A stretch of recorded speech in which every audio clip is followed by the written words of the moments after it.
Abigail, in your lecture, you talk about God as the great attractor, and that this isn't something new. Where are you getting this from? Who are you drawing on? Sure. Well, the basic idea starts with the fact that theologians have been talking for centuries about the ways in which we are sort of drawn at the very core of our being toward God. This is Augustine, right? Our heart is restless until it rests in God. This is Pascal. We have a God-shaped void. Or even currently, philosopher Charles Taylor talks about the way that we are haunted and that we're longing for fullness, and that there's not just anything can sort of fill us, fill the void. And it just so happens that I think it was in late 2015, early 2016, there were researchers and are researchers at the University of Hawaii who are sort of intergalactic cartographers, and they're mapping out the distance between stars. And in 1961, we, of course, for the first time as humans, got a glimpse of what Earth looked like from a distance.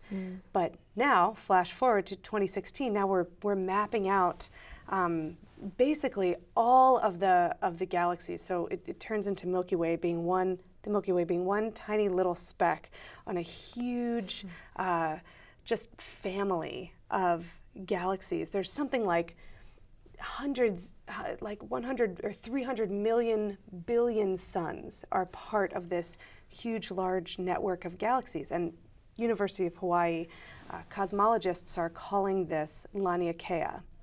Laniakea is a Hawaiian term. It means immeasurable heaven.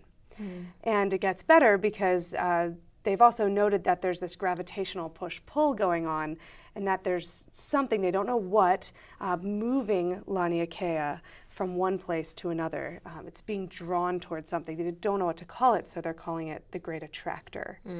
And what's so great is those of us who are youth ministers, who are theologians, we're sort of standing on the other side of the hill, and we're saying, welcome, scientists, welcome. Welcome to the party. We've been talking about a great attractor for a long, long time. And it's interesting to me, it's sort of like these cosmologists are modern day magi, and we're standing next to them as believers, and we're both beholding and gazing with awe and wonder because we've ended up at the same stable, right? We've ended up at the same stable, and we're looking toward the same God, and we are reminded anew that there's this movement of God toward us, that there's something external pulling us in. And I think that's how in youth ministry we need to constantly remind ourselves that the origin of movement is not work that we're doing. It's work that God's already done, and God continues to pull us toward God's self.